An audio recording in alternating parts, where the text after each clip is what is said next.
Ok, donc l'idée, c'est un peu de réconcilier les développeurs et les DBA, de mieux expliquer la manière dont les développeurs utilisent la base de données. Et parfois, on ne comprend pas très bien si on est uniquement côté base de données, etc. Et donc de parler des ORM. Souvent, les DBA n'aiment pas trop voir passer des requêtes générées par Hibernate, mais pourtant, il y a des raisons à ça. Bon, le but, c'est de mieux comprendre chaque côté et de pouvoir mieux discuter avec ceux qui font les applis sur les bases de données aujourd'hui. Donc, j'ai bossé comme DBA, j'ai bossé dans des équipes de dev, je suis développeur advocate, j'ai passé un peu plus d'1 an à MongoDB avec encore d'autres types de développeurs, ceux qui ont refusé le SQL il y a quelques temps, et c'est super intéressant de discuter avec eux. Maintenant, je suis à Microsoft depuis quelques jours, toujours comme développeur advocate sur Postgres. Et je pense que ça sera toujours très intéressant de favoriser la discussion entre les développeurs et les DBA et de comprendre un petit peu ce qu'ils font. Si vous avez commencé les bases de données il y a pas mal d'années comme moi, on a vraiment travaillé sur un modèle très centrique base de données. C'est-à-dire qu'on faisait un data model avant même de savoir quelle application il allait y avoir dessus. Quand on construisait un data model, on regardait les objets, les entités, indépendamment de ce qu'on allait en faire dans les applications. Et à l'époque, on construisait même plusieurs modèles. On partait d'un modèle conceptuel, le modèle de domaine, donc vraiment côté métier, rien de spécifique informatique. Et puis on faisait un modèle logique, qui était la traduction informatique de ce modèle, mais plateforme indépendante, c'est-à-dire que ça pouvait s'implémenter sur n'importe quelle base de données. Et puis là-dessus, on faisait un modèle physique avec plus d'implémentation pour une base de données SQL, Postgres par exemple, avec plus de détails. Est-ce que ça vous parle, ces termes qui étaient utilisés à différentes époques? Alors en France, on aime bien Meurize, le MCD, le MLD, le MPD, donc conceptuel, logique, physique. En model-driven architecture, c'est du, oh là là, je sais pas où c'est passé, du computer independent model, donc indépendamment de l'IT, du platform independent model, on a un modèle IT mais indépendant de l'implémentation qu'on va en faire, et plateforme spécifique. En fait, à l'époque, quand on faisait ça, on passait quelques mois à faire chaque modèle, à passer au suivant, et puis après, on avait une base de données sur laquelle on allait faire des applis, sur lesquelles il n'y avait pas beaucoup de changements en fait. Aujourd'hui, en général, vos développeurs, ils ne vont pas attendre plusieurs mois que vous ayez une base de données, un modèle, pour leur dire, ben voilà, maintenant tu peux faire ton appli là-dessus. On va faire des releases plus fréquentes. Alors, on ne va peut-être pas modéliser pareil, on va bypasser. Aujourd'hui, c'est très rare qu'on construise un modèle logique, par exemple, entre le modèle de domaine, qui sera toujours là parce qu'on analyse le métier, et le modèle physique parce qu'on va l'implémenter. Est-ce qu'il y en a chez vous qui font des modèles logiques ? Bon, peut-être personne ne fait des modèles de données tout court, mais il y a toujours un modèle de données, même s'il n'est pas représenté d'une manière ou d'une autre. Donc, dans cette idée du modèle basé sur les données indépendantes de l'application, donc c'est quelque chose, même si je disais que les applications ont évolué, c'est quelque chose qui fonctionne toujours. La plupart des applications critiques ont été construites comme ça. La base de données est au centre de l'architecture. Il y a 20 ans, le DBA, c'était le roi, les données lui appartenaient presque. Là où aujourd'hui, c'est un peu les développeurs qui décident, les architectes sont plutôt côté développeurs. Mais l'idée d'avoir un modèle comme ça, c'était aussi de mettre les règles métiers, donc indépendamment des applications, les règles métiers liées aux données, donc les business invariants, dans la base de données. Parce que si on avait une base de données dans laquelle on avait un modèle, un schéma normalisé, des règles métiers très claires, à ce moment-là, on pouvait ouvrir la base de données à n'importe quelle application, à n'importe quel user, même qui se connecte directement, puisque la base de données vérifie que tout ce qui est fait dessus est conforme aux règles, idéalement. Et c'est pour ça qu'en base de données, on va mettre des contraintes d'intégrité, des contraintes référentielles, pour être sûr que quelqu'un qui s'y connecte et qui ne connaît pas la totalité du modèle et des règles métiers ne va pas tout casser. Et idéalement, en SQL, on définit aussi les règles métiers, soit de manière déclarative avec les contraintes d'intégrité, ou soit avec des procédures stockées qui vont faire le code, et à ce moment-là, on va autoriser, granter que l'exécution de ces procédures stockées aux applications, pour valider les règles métiers là.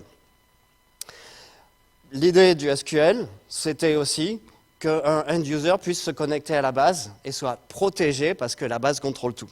Ce n'est plus vraiment le cas aujourd'hui. Je ne pense pas que le but d'une base de données aujourd'hui, c'est d'ouvrir en production directement à des users, des data scientists qui vont modifier les données comme ils veulent. Et le schéma était souvent géré par le DBA parce qu'avec cette idée, toutes les informations de l'entreprise allaient dans une seule base de données, donc il y avait une grosse base de données que le DBA pouvait gérer. Aujourd'hui, si on a des centaines ou plus de bases de données, le DBA ne va pas connaître le détail de chaque schéma dedans. Quand on fait ça, on doit normaliser. Et donc ça, j'en parle parce que des développeurs peuvent vous dire « je veux dénormaliser pour des questions de performance, pour quoi que ce soit, parce que j'ai vu que c'était bien, n'importe quoi ».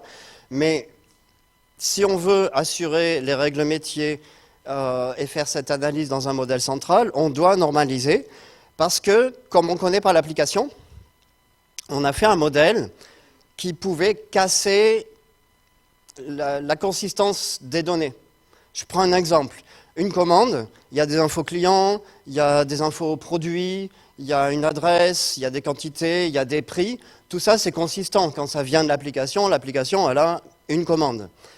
Quand on normalise, on va casser ces données pour que ça soit indépendant des use cases. Parce qu'en fait, c'est arrivé comme une commande, mais peut-être ça va être lu simplement comme des ventes de produits où on s'en fout de savoir quel client, etc. Donc on va normaliser ça, faire un modèle relationnel qui est indépendant des use cases. Et c'est l'idée de la normalisation, d'avoir des faits atomiques dans la base de données et non pas juste des événements qui viennent d'une application.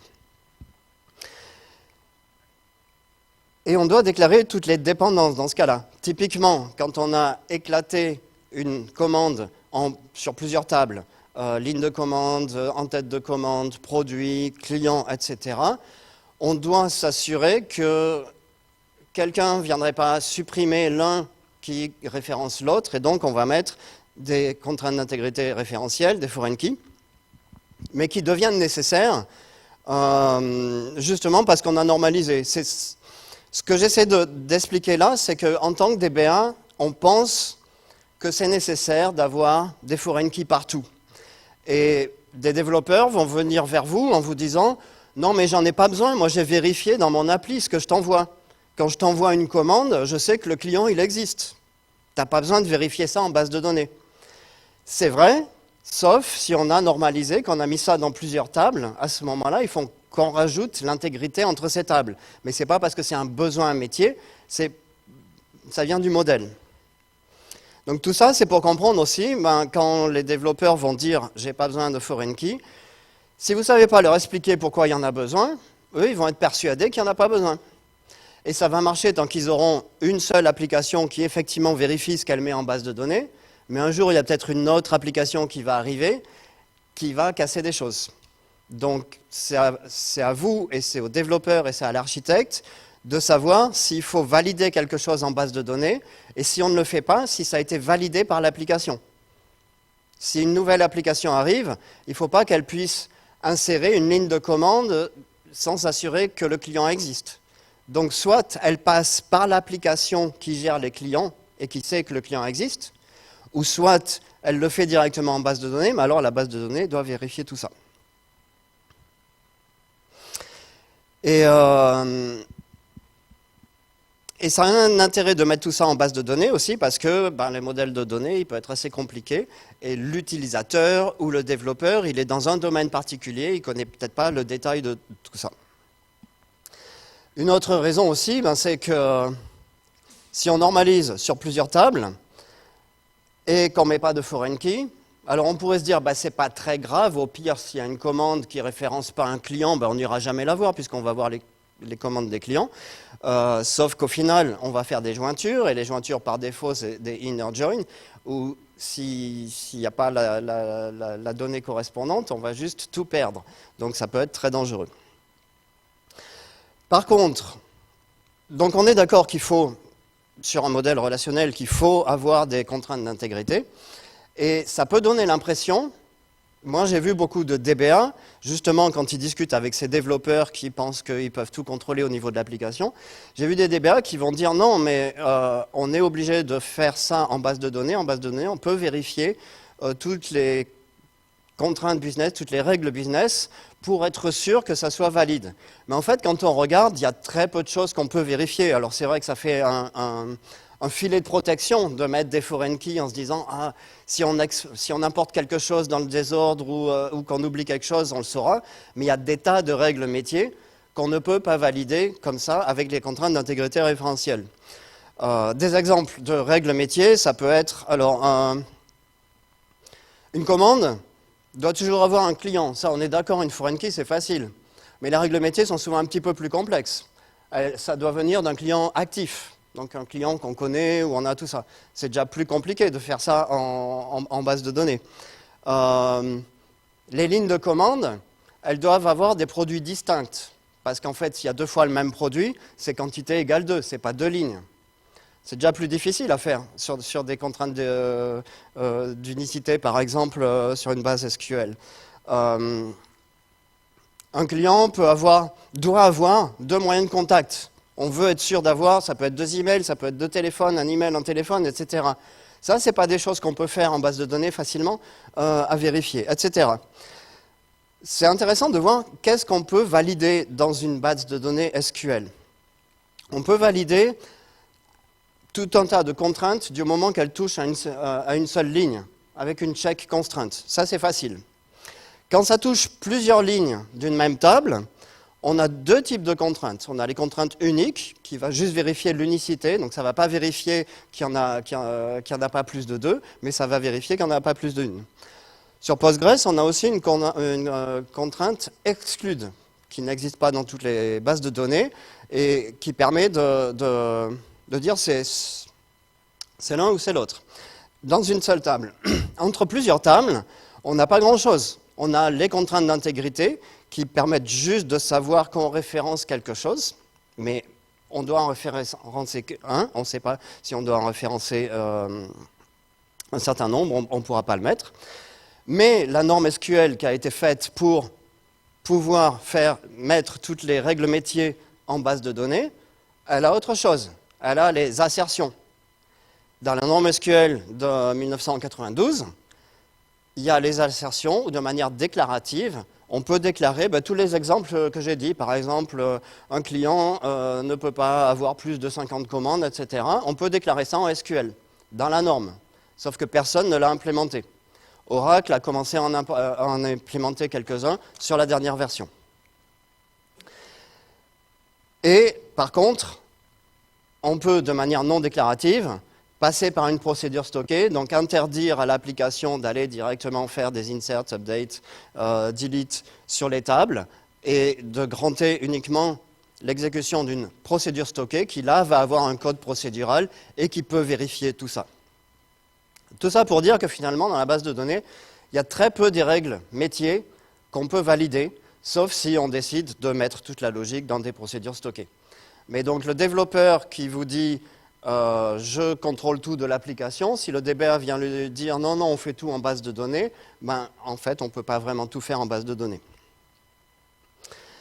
Ce qui est important, c'est que la logique métier, on l'ait à un seul endroit, parce que la logique métier, elle évolue, et si on l'a à 2 endroits, ça sera sûrement pas cohérent. Donc l'idée des bases centrales, c'était d'avoir tout ça dans une seule base de données, et des applis qu'on ne connaît pas peuvent se connecter dessus, et tout est validé par la base de données. Pardon, j'ai été un peu vite. Le problème aujourd'hui, c'est qu'on a rarement une base de données centrale pour différentes raisons, et on a plusieurs bases de données. Et donc l'idée, c'est plutôt de mettre la logique au niveau de l'application, parce qu'au niveau de l'application, on a défini des domaines et des domaines particuliers, et la logique métier liée à la gestion des clients, ça sera un service spécifique qui va gérer ça, qui aura sa base de données. Très souvent, il y a plus d'une base de données dans une entreprise, et il y a des applications qui auront des bases de données dédiées. Alors ça dépend de la granularité, il peut y avoir des microservices qui ont chacun leur petite base de données, où ça peut être regroupé. Donc, l'idée, si on veut continuer à avoir une base de données centrale, on peut effectivement mettre de la logique métier dans la base centrale, mais ça va être dupliqué parce qu'on doit aussi l'avoir dans les applications. L'idée dans les applications, en fait, c'est d'avoir des domaines, des bounded context, qui vont valider toutes les règles métiers.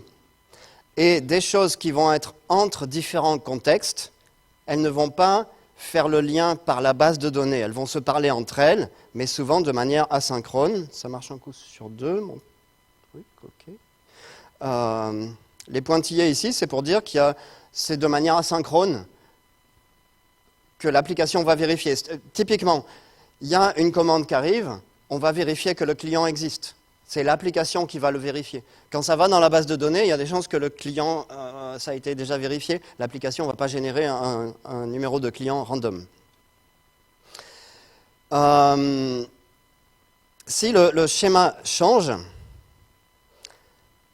et qu'on a une base de données centrale pour ces différents services ou microservices, le problème, c'est qu'on a voulu décorréler les différents services de l'application ici. C'est pour ça qu'on a fait des liens asynchrones entre eux, c'est pour découpler tout ça. Si on met une seule base de données centrale, ben on va casser ce découplage que voulaient les développeurs, que voulaient les architectes ici, et si ces applications partagent une même table, quand on a quelque chose à faire sur cette table, changer un nom de colonne, etc., toutes les équipes vont devoir se synchroniser, déployer en même temps, et se synchroniser avec le DBA. Et c'est justement ça qu'on veut éviter côté applicatif, avec plusieurs services ou microservices.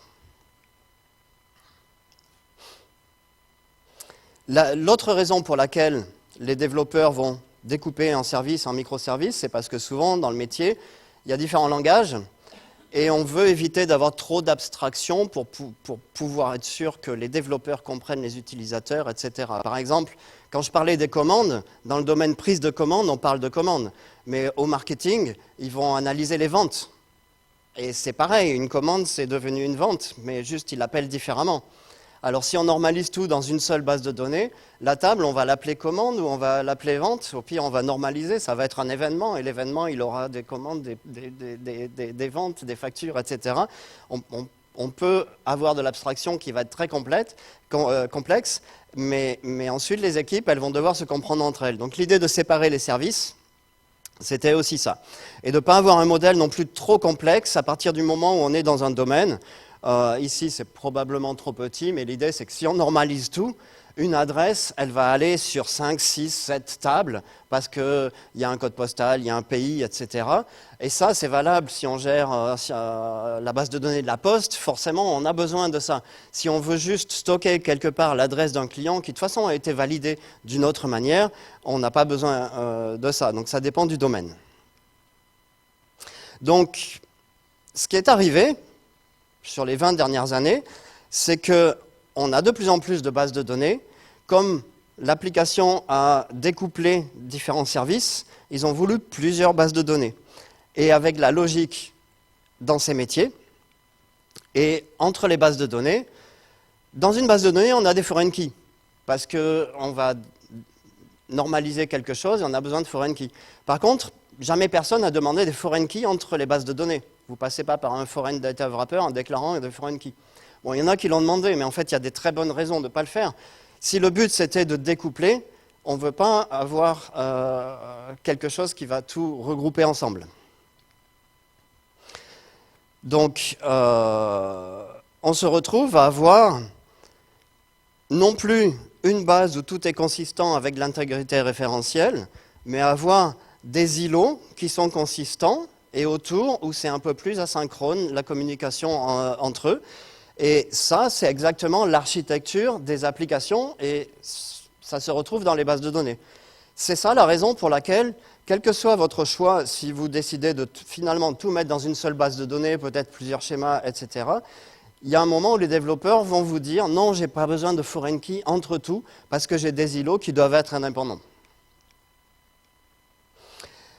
Et donc, on est arrivé à des modèles où on commence par l'application, puisqu'on a des domaines, on analyse le domaine sur une petite équipe qui peut avancer, qui peut prototyper et qui ne va pas attendre 6 mois de faire des specs avant de faire quelque chose. Et tout commence dans l'application. Très souvent, les applications, elles commencent sans avoir une base de données. Parce que vous commencez une nouvelle application, vous commencez à faire un prototype, vous le montrez aux utilisateurs, l'utilisateur itère là-dessus, vous n'avez pas besoin de persister les données pour ça, parce que c'est un prototype, ça peut être en mémoire, etc.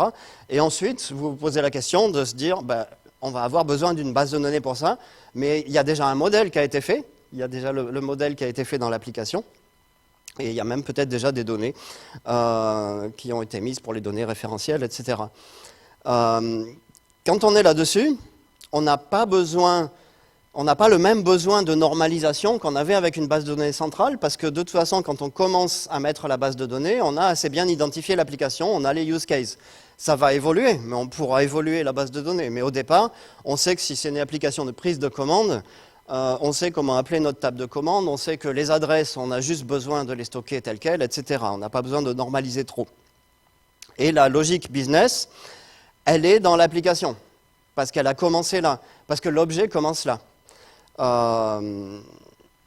Ça n'empêche pas de rajouter des contraintes dans la base de données, mais la vision DB1 qui est de se dire « Ah, je mets des foreign keys et comme ça, je m'assure que les données sont propres et que l'application, même si elle a un bug, elle ne crée pas de problème. » Mais en fait, qu'est-ce qui se passe? Imaginons que l'application envoie une commande qui référence un client qui n'existe pas. Vous avez mis une foreign key. L'application reçoit une erreur avec un nom de foreign key. Qu'est-ce que vous pensez qu'elle en fait, l'application? Est-ce qu'elle teste? Est-ce qu'elle connaît le nom de la foreign key? Est-ce qu'elle traduit ça en erreur métier pour dire à l'utilisateur « Ah, ce client, je ne le trouve pas dans la base de données, vérifie s'il y est ». Non. Très souvent, quand il y aura une erreur, violation de foreign key ou de clé unique, etc., il y aura une erreur panique côté application. Parce que déjà, l'application n'est pas censée connaître le nom de la foreign key, parce que le DBA pourrait la changer. C'est très difficile à gérer. Donc en fait, l'application, elle va gérer les règles métiers, faire les bons messages d'erreur qui parlent au métier, et ensuite, si quelque chose est cassé dans la base de données, ça sera erreur panique, il faut corriger le bug. Et c'est pour ça que certains développeurs veulent enlever les foreign keys et se dire « écoute, c'est pas grave, moi j'ai tout vérifié, si je mets une commande qui ne référence pas un client, c'est qu'il y a un bug quelque part, mais prends quand même la commande, on log ça et on va fixer ça. Peut-être que le client existe, mais qu'il y a eu une typo quelque part ou un bug quelque part qui fait qu'on ne l'a pas trouvé. On va corriger ça, on va corriger l'application, mais on ne veut pas faire panique de l'application à cause de ça. C'est souvent le cas quand on a une violation de contrainte d'intégrité. Et là, je ne dis pas, ne mettez pas de contrainte d'intégrité. Mon but, c'est juste de vous dire, il y a quand même des raisons pour lesquelles le développeur ne trouve pas ça super utile d'avoir une contrainte d'intégrité qui ne vérifie pas toutes les règles métiers et qui, quand elle les vérifie, de toute façon, renvoie une erreur qui est très difficile à gérer et à faire quelque chose qui permette de continuer.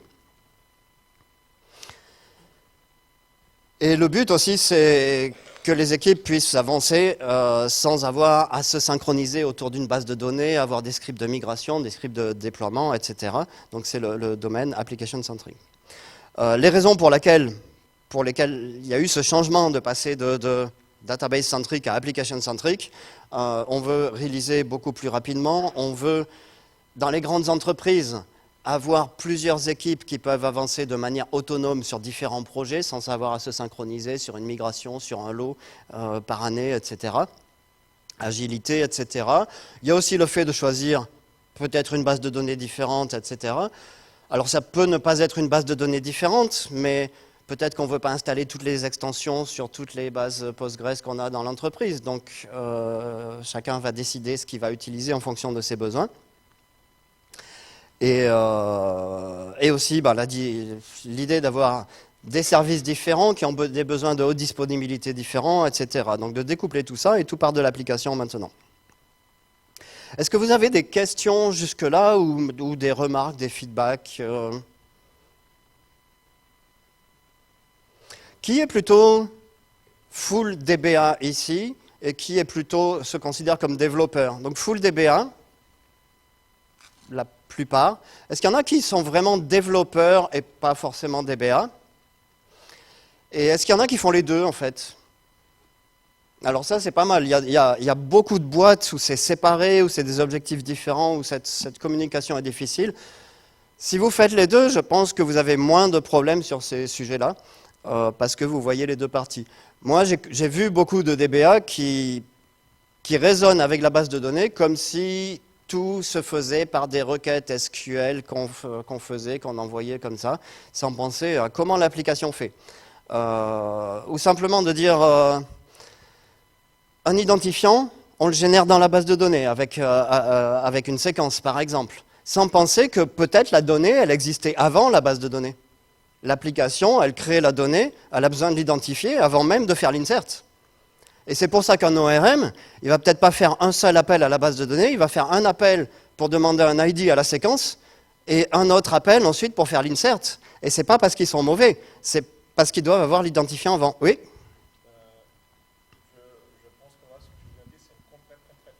Ok. C'est à cause des ORM qu'on a des ID artificiels partout. En particulier, ouais. Parce qu'à chaque fois que tu as une clé naturelle que tu peux utiliser comme identifiant portable, les modèles n'aiment pas ça et ils disent je veux une séquence. Alors, ouais. Alors, c'est pas à cause d'Hibernate. Alors, c'est pas à cause d'Hibernate. Non, parce que Hibernate peut très bien... En fait, il y a eu, au début d'Hibernate, ça paraissait compliqué aux développeurs d'avoir des clés composées. Ce n'était pas le fait d'être naturel ou pas naturel, parce que ça se déclare très très bien sur Hibernate, mais quand on a une clé composée de plusieurs colonnes, c'était un peu plus compliqué à mapper. Et donc beaucoup de gens se sont retrouvés à rajouter une clé juste pour en avoir une unique. Et il y avait eu aussi dans la doc et Hibernate le fait que les clés composées étaient supportées pour les applications legacy. Je pense que ça, c'était vraiment un gros problème de la doc d'Hibernate à l'époque, de dire non, il ne faut pas des clés composées. Et du coup, les gens en ont rajouté d'autres. Quand on a des clés naturelles, très souvent, on a des clés composées parce qu'on hérite de la clé du parent. Je pense que c'est plus ça le problème. Ouais. Quand ils allaient remonter l'objet Java travaillé, Mm-hmm. ils voulaient avoir un identifiant justement pour mettre sur l'appel de la méthode de cet identifiant-là pour remonter toutes les informations. Ouais. Et ça, à mon avis, ça détruit complètement le monde de la base de données. Parce que on est obligé d'avoir des séquences partout juste pour faire plaisir aux développeurs. Et voilà. J'ai jamais... Bon, les développeurs, ils n'ont pas besoin de séquences, ils vont générer un UID.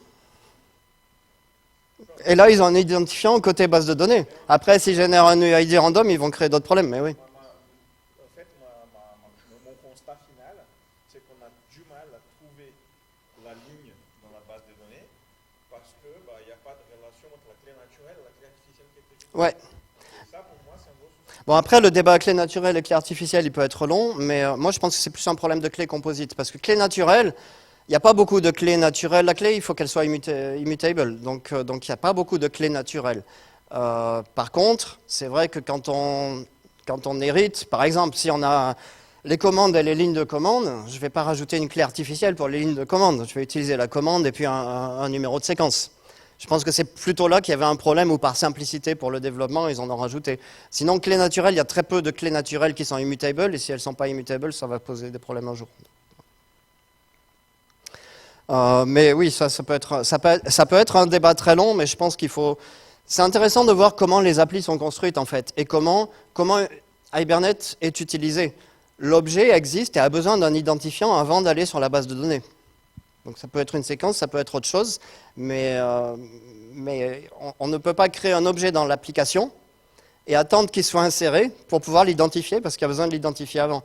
Dans l'application, il n'y a pas besoin parce que l'objet il est en mémoire, donc il y a une adresse mémoire. Mais à partir du moment où on sait que c'est un objet qui ne va pas être que dans cette mémoire-là, il va falloir avoir un identifiant avant. Donc, à l'époque de tout ça, l'idée de l'architecture des applications, c'était Domain Driven Design, où le principe, c'était vraiment que le modèle vient du métier, et on peut en dériver un modèle physique sur la base de données, mais ce n'est pas l'inverse. Là où avant, on construisait un petit peu le modèle dans la base de données, après on disait à l'application, ben voilà, quand tu as besoin d'un client, quand tu as besoin d'une commande, c'est ça le modèle.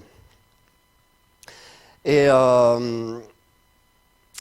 avec ça, ben, les équipes, elles peuvent commencer complètement découpler des autres applications et aussi des contraintes d'une base de données qui va venir de manière future.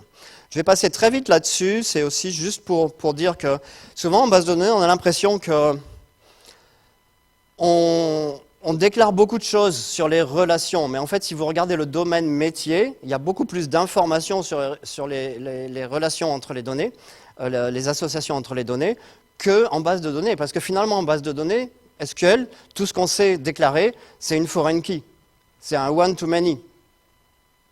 Et si on a un many-to-many, ben on en fait deux one-to-many. Et si on a du polymorphisme avec une inhéritance, on va en faire un one-to-many d'une manière ou d'une autre.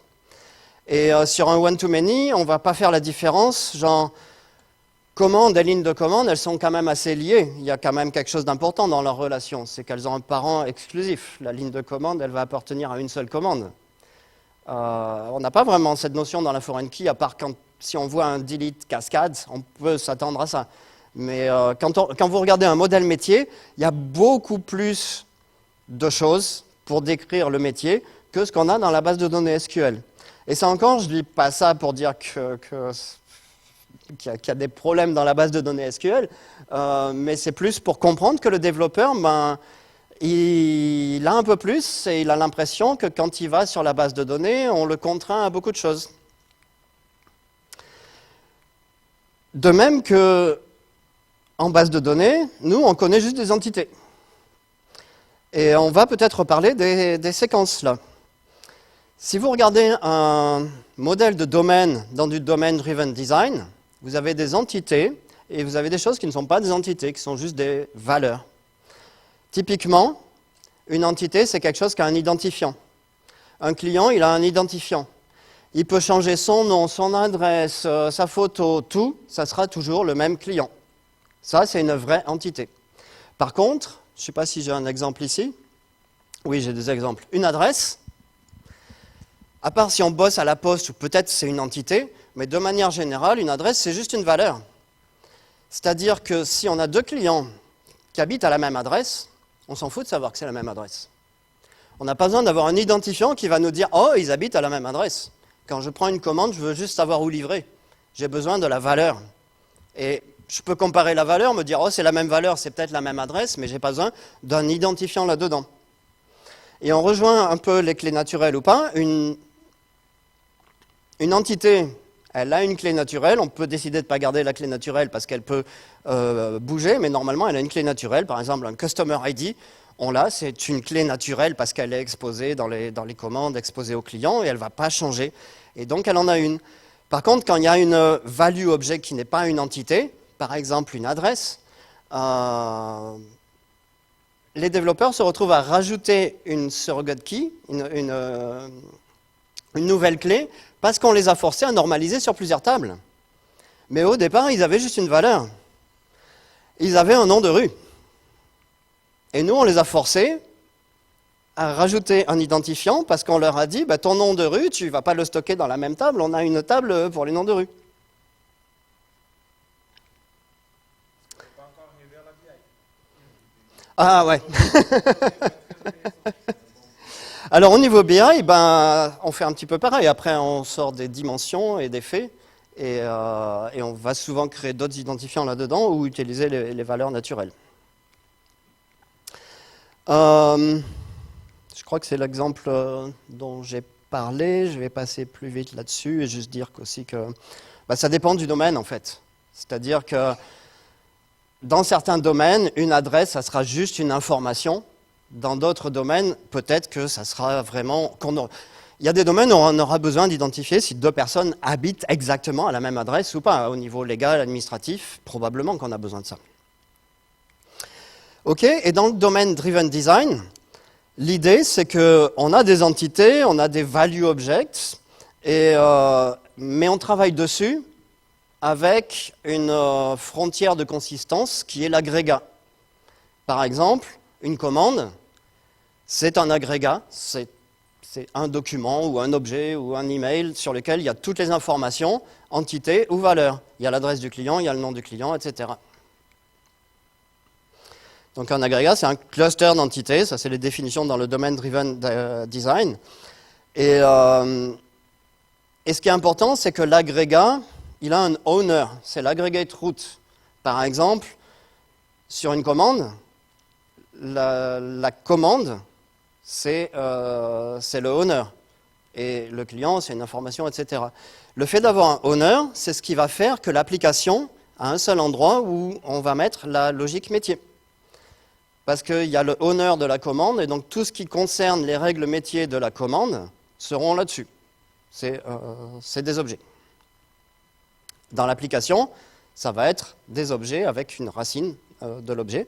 Et si on le normalise, on perd cette notion. On ne va pas taguer le fait que c'est la table orders qui est le maître, le owner de orders, order lines, order item. Si on regarde un diagramme relationnel, on va très souvent ne pas le voir. Peut-être on va le deviner avec la forme, etc. Donc on perd un petit peu cette information qui était dans le modèle métier.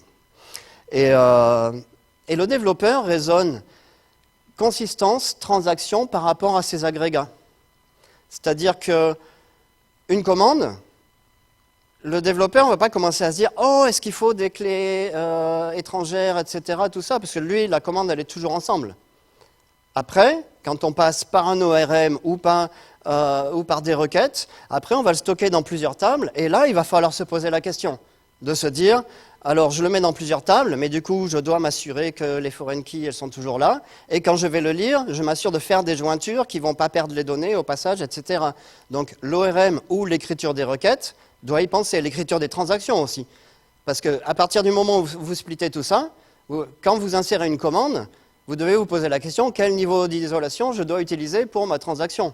Alors que si vous aviez stocké la commande toute seule dans un JSON-B, par exemple, vous ne vous posez pas la question parce qu'elles restent ensemble. Et je passe vite là-dessus, mais c'était l'idée des bases de données documents où, si les développeurs vous demandent de plus en plus à stocker leurs agrégats dans du JSON ou du JSON-B sur Postgres, la raison c'est ça en fait, c'est parce qu'ils ne voient pas trop l'intérêt d'aller splitter tout ça sur du normalisé pour après faire une requête qui remet tout ça ensemble en passant par un ORM que soit il va falloir tuner, ou soit on ne le tune pas et ça génère des requêtes qui ne sont pas terribles. Ils n'en ont pas besoin si ils écrivent la donnée et qu'ils la lisent de la même manière, parce que de toute façon, c'est l'aggregate root qui gère ça. S'il y avait d'autres applications qui venaient lire ces données, on devrait l'avoir. Et donc, les bases de données relationnelles dans tout ça, c'est un résumé un petit peu de ce qu'on a vu, mais ça explique aussi les problèmes qu'on a dans les requêtes qu'on voit générées par les ORM ou dans les discussions avec les développeurs, etc. Le problème N+1 des ORM, c'est quoi? C'est que les ORM, par défaut, très souvent, ils vont faire du lazy fetching. Parce qu'ils ne savent pas au départ. Dans l'application, on navigue dans des objets. Et soit on va chercher un seul objet qui est stocké dans un seul JSON, genre je veux la commande, ou soit on va naviguer en allant voir le client, voir la liste des commandes, aller voir une commande, etc. L'application, quand elle s'exécute, elle ne sait pas tout ce qu'on va demander plus tard. Donc soit elle va lire la moitié de la base en eager fetching, ou soit elle va lire les données une par une en lazy fetching. Et il n'y a pas une solution qui est bonne dans tous les cas, parce que ça dépend de ce qu'on veut faire. Et quand on arrive sur le code, on ne sait pas ce qu'on veut faire au départ. Mais ces problèmes-là viennent de cette différence entre le modèle de domaine, où il travaille sur des agrégats, et où finalement il va falloir mapper ça sur du relationnel. Ce qu'il faut expliquer aux développeurs, à mon avis, ce n'est pas que Hibernate est mauvais, mais c'est que Hibernate a des valeurs par défaut qui ne sont peut-être pas les bonnes déjà pour toutes les bases de données. Il y a des bases de données qui vont avoir des problèmes avec certains settings ou pas, et les valeurs par défaut, elles sont les mêmes. Et ça va aussi dépendre des use cases, c'est-à-dire que le développeur, il doit déclarer son mapping Hibernate, mais quand il fait une requête à Hibernate, il peut dire « mais là, je vais fetcher tout ça », etc. Mais il ne peut le dire que s'il comprend comment marche la base de données derrière. Si le DBA vient le voir en lui disant « non, mais de toute façon, tu utilises Hibernate, c'est pourri », il ne va pas chercher à comprendre comment fonctionne la base de données. Si on se pose ensemble et qu'on discute, mais en fait, tu vois, via Hibernate, ça lance toutes ces requêtes. Et le développeur, il sait ce que c'est que l'appel à un service. Il sait bien que s'il y a un appel à un service, il ne faut pas que derrière, ça fasse 1000 appels. Donc ça peut se comprendre. Un autre exemple des valeurs par défaut, c'est que quand on fait un update, avec Hibernate, par défaut, même si j'ai modifié une seule colonne, ça va updater toutes les colonnes. Suivant les bases de données, ça va être problématique ou très problématique. Sur Postgres, ça l'est un petit peu moins parce que de toute façon, Postgres va recopier toute la ligne. Mais c'est important de comprendre aussi, c'est pas parce que Hibernate est pourri et qu'ils n'ont rien compris comment fonctionnent les bases de données. Il y a des raisons de consistance déjà. C'est pas toutes les bases de données qui posent un verrou sur toute la ligne. Et puis, ça peut se faire aussi via une vue, l'update, qui touche plusieurs tables. Donc, pour des raisons de consistance, il faut les updater tous, sinon on risque d'avoir quelque chose où on lock une table ou pas une table. Il peut y avoir des raisons. Et puis, c'est juste un paramètre qui se change, un dynamic insert. Si on comprend le pourquoi et qu'on comprend comment fonctionne la base de données, il suffit de le changer. Mais encore, si on ne discute pas entre développeurs et DBA de comment est-ce que ça fonctionne, personne ne va le changer. Je vais passer vite parce que j'en ai déjà parlé. Donc l'idée des bounded context, c'est ce qui va faire que les équipes travaillent sur un domaine particulier de manière autonome, et donc très souvent il y aura une base de données particulière en face derrière. Je passe là-dessus. Il y a d'autres architectures que domain-driven design. Il y a l'architecture hexagonale qui vraiment met le métier au cœur, et en fait la base de données, ce qui est important ici pour les DBA, c'est de savoir que dans ce type d'architecture, la base de données c'est juste un composant comme un autre. Donc on est très très loin de la base de données est au centre et on construit des applications autour. Et ça peut être valide, hein, mais c'est juste qu'il faut comprendre les implications de tout ça.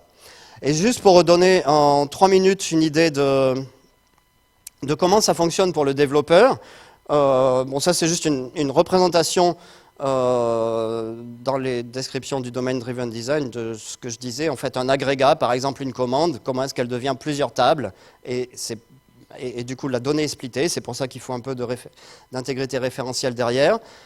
Un mapping de vocabulaire qui résume un petit peu ce dont j'ai parlé, mais je vais plutôt montrer du code pour voir comment est-ce que les développeurs travaillent avec ce genre de choses.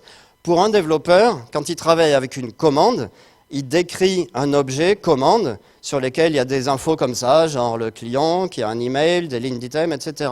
Pour lui, c'est ça les données, hein. Pour lui, ce n'est pas différentes tables dans lesquelles il y a des lignes un petit peu partout et qui est partagé avec toutes les applis. Et à la fin, quand il a son objet, il fait save. Oui, ça bouge pas où. Il fait juste save. Et donc, il fait ça sur un repository. Et on va voir ce qu'est le repository, c'est ce qui fait l'interface. Le contraste avec, si on écrit ça en SQL, on va faire un begin transaction, on va faire plusieurs inserts, etc. Tout ça, j'en ai parlé. Je voulais juste montrer les exemples de code. Donc, le développeur, il a aussi envie d'avoir son code métier qui n'est pas tout intermixé avec le code spécifique base de données.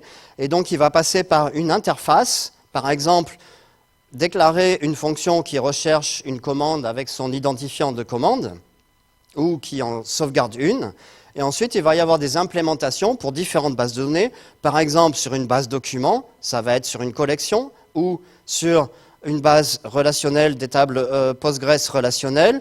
Ça va être un petit peu plus compliqué parce qu'il y aura plusieurs requêtes parce qu'on a normalisé, mais tout ce code, il est là. Donc là, ça ne passe pas par un ORM. Dans le repository, on peut mettre du SQL comme ça. C'est aussi possible. Mais il faut comprendre que pour le développeur, ça lui paraît un petit peu plus complexe. Donc il faut qu'ils comprennent le pourquoi. C'est plus complexe, les raisons, c'est parce que après l'évolution, si on fait un data warehouse, si on fait etc., donc les autres équipes peut-être vont partager ces données. Mais l'avantage d'avoir un repository, c'est aussi que si on change, si par exemple on décide de tout stocker sur du JSON-B, Il n'y a que le repository qui change. C'est-à-dire qu'il y aura un select qui va aller chercher le JSON, qui va faire un insert, peut-être un upsert, derrière ces méthodes. Mais pour le développeur, les méthodes, c'est j'insère une commande, je sauvegarde une commande ou je lis une commande.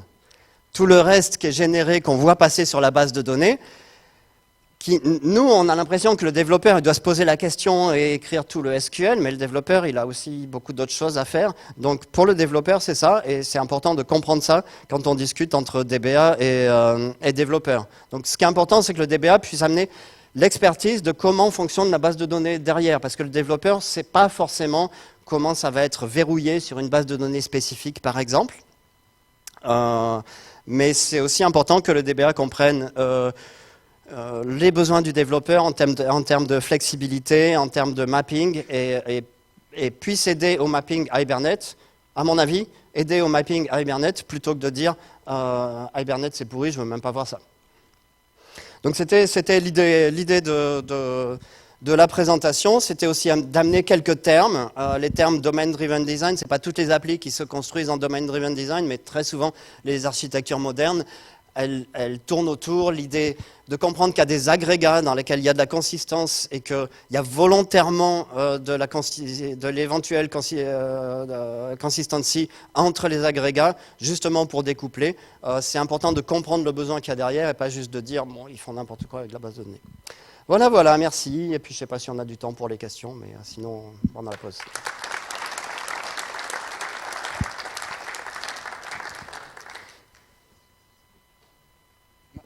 Oui.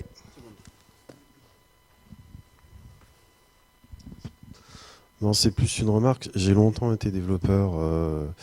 Maintenant, je suis dans la base de données et j'ai aussi été prof, autant en génie logiciel qu'en base de données.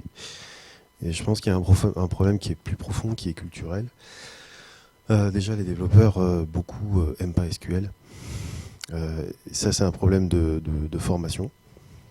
Alors, ça change. Ça a changé. Ça a changé. Ça s'est un peu Pour avoir travaillé à MongoDB sur la dernière année, je peux dire que ça a changé. Aujourd'hui, on voit des développeurs qui ne sont pas contre SQL comme à l'époque où... Ceux qui étaient passés sur MongoDB, par exemple, il y a 5 ou 10 ans, ils ne connaissaient pas SQL, ils ne voulaient pas apprendre. Aujourd'hui, c'est différent. Voilà, il y a ces problèmes-là. Il y a le problème que dans la formation, on apprend à beaucoup de développeurs à faire des applications d'une certaine façon et qu'ils ont tendance à rester sur ces rails-là. Et comme ils n'ont pas envie d'en sortir, SQL en est exclu. Et il y a toujours cette peur aussi de « Ah, si on pouvait changer la base de données, donc on va se mettre sur un ORM pour prendre le plus petit dénominateur commun, au cas où, alors que dans 90% des cas, en fait, la base de données, on ne la change pas. » Donc, alors là, j'ai un avis là-dessus. C'est vrai que dans 90% des cas, on ne change pas la base de données, mais dans 90% des cas, c'est tellement compliqué. Aujourd'hui, il y a beaucoup de gens qui aimeraient bien la changer. Hein. Oui. Ils ont toutes leurs applis sur Oracle ou DB2, hein, mais il faudra bien changer. Donc c'est vrai qu'ils ne la changent pas, c'est juste parce qu'ils ne peuvent pas, justement parce qu'ils ne sont pas passés par cette abstraction. Donc, ouais.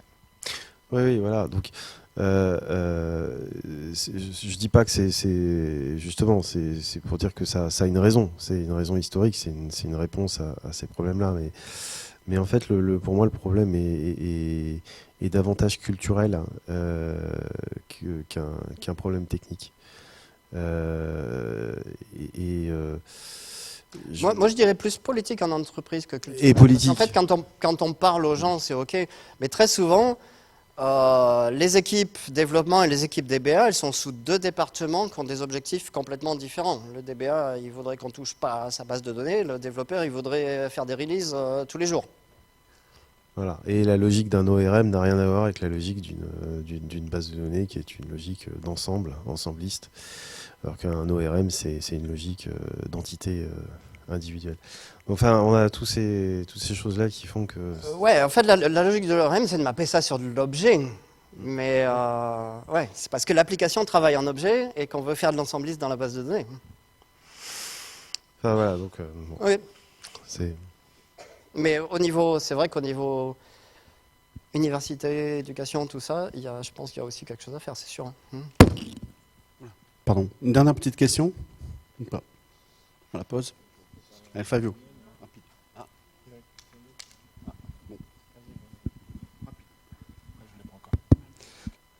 Oui, salut, je suis là. Oui. Tête à gauche. C'est plus des remarques que des questions. Donc deux axes. Je pense que je reviens au début de ta présentation. Il y a quelque chose qui pêche de plus en plus aujourd'hui, c'est ce que moi j'appelle l'analyse de la donnée.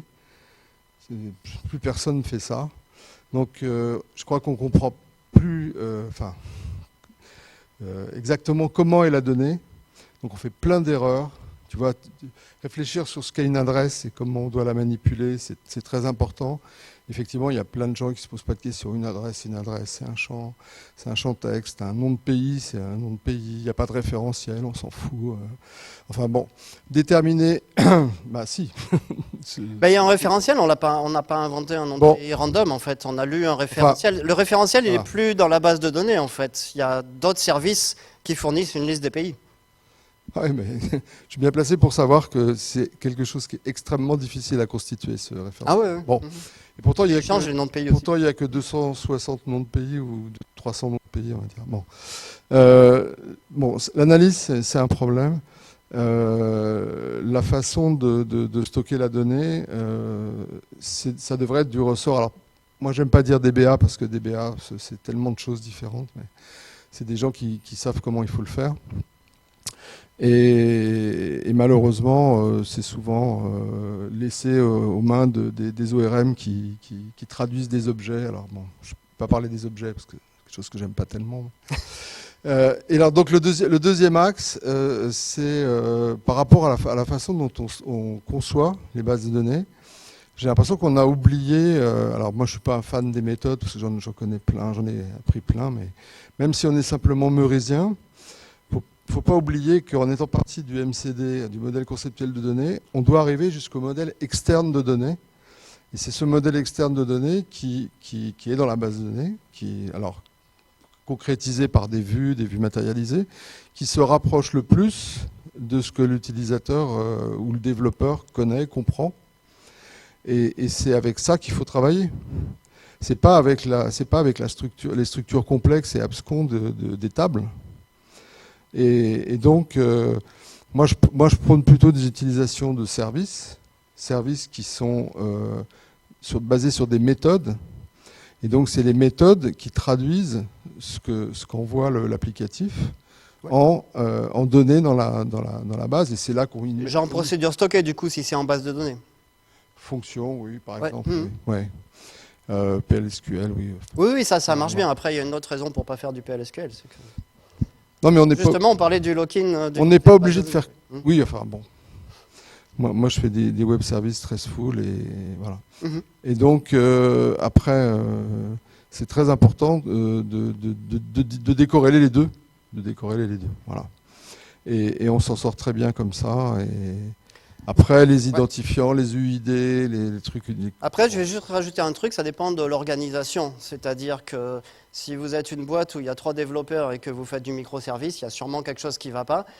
Si vous êtes une boîte où il y a 10 000 personnes qui développent et que vous travaillez tous sur une base de données centrale, ça ne va pas aller non plus. Donc je pense que ça dépend aussi beaucoup de l'organisation, en fait. Moi, je ne parle pas de microservices parce que c'est décomposer tout, atomiser l'accès aux informations avec des microservices, ce n'est pas la bonne solution. C'est beaucoup trop lent. Au contraire, il faudrait faire des macroservices, des services web, des macroservices. Ok, je vous propose, je vous arrête. Continue la discussion au café. Voilà, merci beaucoup. Merci.